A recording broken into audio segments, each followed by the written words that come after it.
الله الرحمن الرحيم، والحمد لله رب العالمين، ولا حول ولا قوة إلا بالله العلي العظيم. والصلاة والسلام على أشرف الخلق سيدنا محمد وعلى آله وصحبه أجمعين. السلام عليكم ورحمة الله وبركاته. ازيكم يا أحبابي؟ عاملين ايه؟ وحشتوني كتير كتير من الفيديو اللي فات لحد دلوقتي. أحب أقول لكم النهاردة إن شاء الله جايبه لكم طريقة سهلة وبسيطة جدا، وان شاء الله تعجبكم وتجربوها وتقولوا لي ان شاء الله عامله ازاي في التعليقات. جايب لكم النهارده طريقه عمل الكيكه العاديه بتاعه ستي وست، الطريقه القديمه خالص البسيطه اللي مفيش اسهل منها ومفيش اسرع منها. تعالوا بينا نتعرف على المكونات بتاعتنا وتتعمل ازاي. بس قبل كل ده يلا يا حلوه انت ويا حبيبه قلبي، ما تحرمش منكم ابدا ومن تعليقاتكم. ما تنسوش اللايك وما تنسوش الشير عشان خاطر يوصلكوا كل الفيديوهات بتاعتي الجديده. ويا ريت تفعلوا زر الجرس عشان خاطر يوصلكوا كل جديد ان شاء الله من فيديوهاتي. وان كنت انت جديد او جديده في قناتي، نورتوني وشرفتوني بوجودكم في قناتي بجد، لان بجد قناتي مش هتكبر الا بيكم انتم وبوجودكم معايا وبتشجيعكم ليا. وبجد انا متشكره جدا لكل اللي بيشجعني وكل الناس اللي موجوده عندي في القناه. اقول لهم بجد الله يجازيكم خير باذن الله. تعالوا بينا نبدا. يلا الوصفه بتاعتنا النهارده ان شاء الله معانا 2.5 كوب دقيق، ماشي، من اللي هو بتاع الكيكات اللي بيتعمل بيه الكيكات، ماشي. معانا 3 بيضات، معانا نص كوب سمنة، كوب سكر، معلقة كبيرة كيك شيف. طبعا دي فانيليا هنحط منها على البيض وهي بتنضرب. ده معلقتين زيت اكل عادي، تمام، بس يكون من اللي هو الخفيف، ما يكونش من اللي هو الغامق، يعني لونه فاتح مش غامق. تعالوا بينا يلا ان شاء الله هنبدأ. احنا طبعا انا هنا المواد الجافة كلها هنحطها مع بعض. تعالوا هنحط وقع مننا شوية مش مهم. هنحط المعلقة الكبيرة اللي هي الكيك شيف على الدقيق، تمام. هنعمل ايه بقى تاني؟ تعالوا هنحط البيض مع السكر ينضرب الاول ومع الزيت، وهنضيف لهم السمنة بس بعد ما ينضربوا بشوية. يلا نبدأ بسم الله. تعالوا بينا نبدأ. يلا هنحط مع بعض البيض، وهنحط البيض والسكر والزيت والفانيليا. لازم نستعمل فانيليا يا جماعة، ويا ريت تفضل انها تكون الفانيليا السايلة ديت، اللي هي العادية ديت من المية، ماشي، عشان خاطر تدي طعم حلو للكيكة وعشان تضيع زفارة البيض. يلا بينا نبدأ بسم الله الرحمن الرحيم. هنحط مع بعض البيض في الخلاط، اوكي، ماشي ماشي. هنحط بقى مع بعض الاول، هنضرب البيض لمدة دقيقتين لوحده، وبعد كده هنحط له هنضربه لوحده لمدة دقيقتين، وبعد كده نحط السكر ونضربه تاني هو والزيت. لازم عشان خاطر تضيعي الهواء من البيض، اي هوا عشان خاطر يبقى مديكي الكيكه تبقى مرفوعه وهشه، ما تبقاش مكتومه معانا. ده اهم حاجه في الكيكه، في التركات بتاعه الكيكه. تعالوا نحط الفانيليا بتاعتنا معانا، بسم الله. ما تحطيش كتير، يعني حاجه بسيطه، ايوه، تمام، عشان خاطر كمان ما تمررش الكيكه بتاعتنا. يلا نبدا بسم الله. تعالوا نغطيها نبدا نعمل.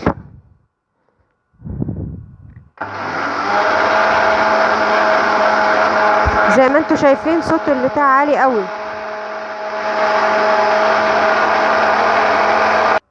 احنا ضربناه دلوقتي، طبعا انا فصلت الفيديو عشان خاطر الصوت عالي قوي. احنا ضربنا البيض دلوقتي لوحده لمدة دقيقتين. هنحط له بقى السكر، بسم الله، اوكي. وهنحط معاهم الزيت، بس هنضرب السكر والبيض لمدة 5 دقايق لوحدهم، ونرجع تاني نحط الزيت.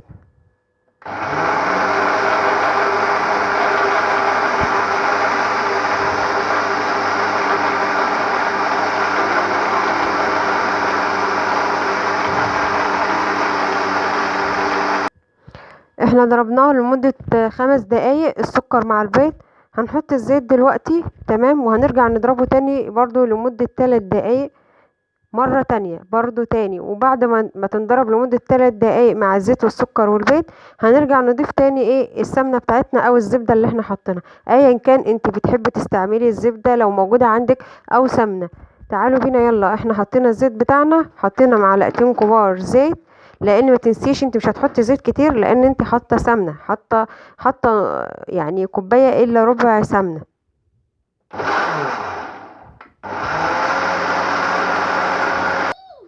تعالوا بعد احنا ما ضربناه الزيت مع البيض مع السكر، هنحط بقى دلوقتي السمنه بتاعتنا. احنا قلنا ايه، كوب الا ربع سمنه او نص كوب حسب ما تستخدمي. انا عامله كوب الا ربع، او بمقدار يعني نص كوبايه وزياده شويه. تعالوا هنضربه وهنضرب الخليط وهنرجع لكم تاني، بس عشان خاطر صوت الخلاط بيبقى شديد قوي. تعالوا يا حبايبي، احنا هنا خلاص خلصنا، ضربنا البيض والسكر والسمنة والزيت والفانيليا مع بعض دلوقتي لمدة 10 دقايق هنا في الخلاط. تعالوا بقى هنجيب معانا هنا بتاعتنا بولة كبيرة كده، ماشي، او طبق بلاستيك كبير عشان خاطر ايه هنمزج فيه المكونات كلها مع بعضها. يلا نحط بيها بسم الله الرحمن الرحيم. تمام ما شاء الله. اوكي، هننزل الخليط كله ونرجع لكم تاني. انا هنزل الخليط اللي باقي هنا في الخلاط وهنرجع لكم تاني. طبعا في الوقت اللي انا كنت بخلط مع بعض الخليط ده في الخلاط، جهزت معايا صينية. الصينية بتاعتنا بقاس 32، المقاس اللي انت عندك اللي موجود عندك ومتعودة تعملي فيه على طول. المقاس اهوت. دهنته سمنة وعملته بالدقيق، ماشي، عشان خاطر ما تلزقش معانا الكيكة بتاعتنا ان شاء الله. اوكي، ومعانا هيت ان شاء الله هنخلص هنمزج مع بعض المكونات كلها وهنحطها فيها. تابعونا ان شاء الله خطوة بخطوة مع بعض وهنشوف هنعمل ايه. تعالوا يلا هنحط بقية الخليط اللي موجود هنا معانا في الخلاط وهنرجع لكم تاني. رجعنا لكم تاني. طبعا احنا فضينا الخليط بتاعنا اللي احنا عملناه في الخلاط كله تمام زي ما انتم شايفين. تعالوا بقى هنحط مع بعض الدقيق بتاعنا، وحطينا فوقه معلقة كبيرة كيك شيف او بيكنج باودر اللي موجود عندك. تمام. تعالوا بسم الله الرحمن الرحيم، احنا قلنا كوبايتين ونص دقيق. اوكي، حطيناهم هنا. تعالوا هنقلبهم بقى. طبعا احنا هنقلب الاول بالاسباتيولا وبعد كده هنقلب بالمضرب البيض، المضرب بتاعنا ايا كان، يعني مضرب بيض مضرب عادي. تمام. اوكي. نمزج الاول ايه مع بعض بالاسباتيولا زي ما انتم شايفين.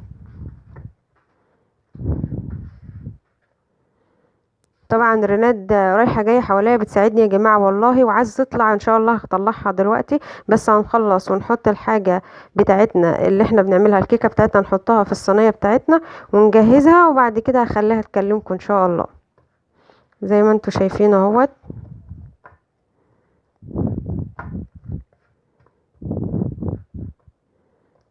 حسيتيها تقيله معاكي، ضيفي شويه زيت او شويه لبن لو عندك. يعني انت لو حاسه انها تقيله معاكي وهتبقى تقيله ومكتومه زي ما هي معانا كده، تمام، هنضيف شويه زيت او شويه لبن موجودين عندنا. تمام. تعالوا بينا هنحط شويه زيت كمان معانا. تعالوا بينا يا جماعه، احنا جبنا معلقه زيت معانا اهي زي ما احنا شايفين، معلقه زيت كبيره هنحطها اهوت عشان خاطر تخفف معانا شويه، عشان خاطر الكيكه بتاعتنا ما تبقاش مكتومه. نقلب طبعا.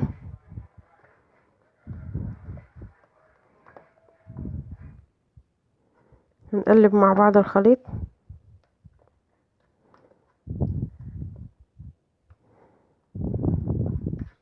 طبعا خدي اللي في الجناب عشان خاطر ايه ما تسيبيش حاجة. تمام.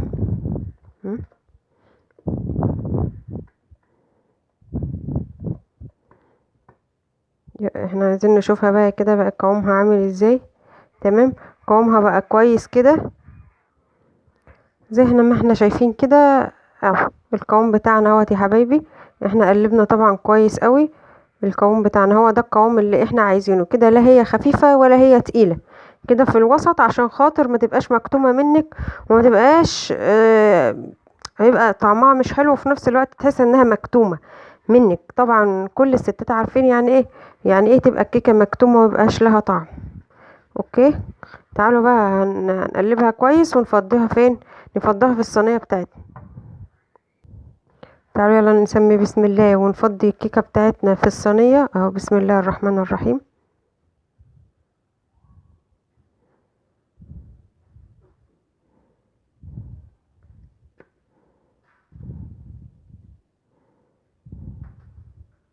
يا ما شاء الله ما شاء الله يا جماعة، ان شاء الله تطلع حلوة بإذن الله زي ما انتوا شايفين. هنفضي كل الخليط. تعالوا ننزل كل الخليط اللي في قلب البولة بتاعتنا الكبيرة او الطبق البلاستيك ده، وهنرجع لكم تاني ان شاء الله ونشوفها مع بعض، نشوف هنعملها ازاي ونحطها في الفرن. تمام.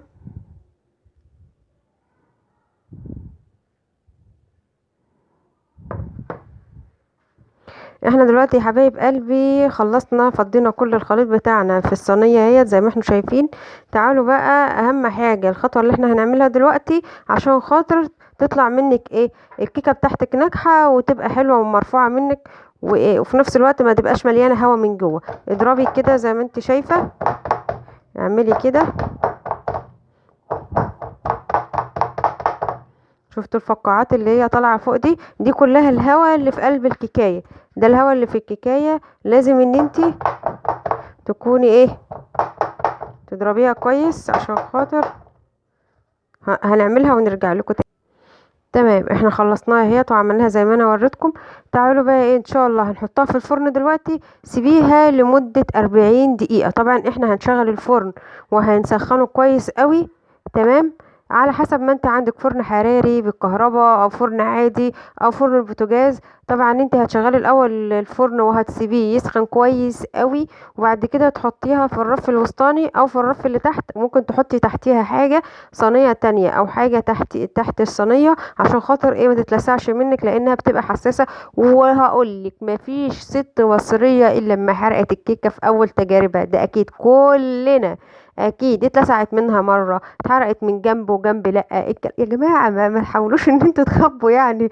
دي حقيقه لكل الستات واي واحده اي بنت او اي ست. وعلى فكره دي حاجه مش عيب لما اي واحده تتعلم الطبيخ او تتعلم انها تعمل حلويات وغصب عنها اول مره تفشل منها او تبوظ او تنجح بس مش قوي. فعلى فكره الفشل مش من اول مرة وتاني مرة خلاص نيأس. لا، حاولي مرة واتنين وتلاتة وعشرة وعشرين لحد ما تظبط معاكي وتبقي متأكدة ان خلاص خطوات الحاجة اللي انت عاملاها دي سواء حلويات او حاجة مالحة او حاجة حادقة او حاجة حلوة. ماشي، حلويات معجنات اكل الكلام ده مقبلات اي حاجة. ما تفشل ما تيأسيش من اول مره تقولي هجرب وتفشل معاكي او تبوظ او تتحرق او الكلام ده وترجعي تقولي لا مش عاملاها بتاني اصل انا ما بعرفش اعملها. لا، مفيش واحده فينا ما بتعرفش تعمل حاجه يا جماعه.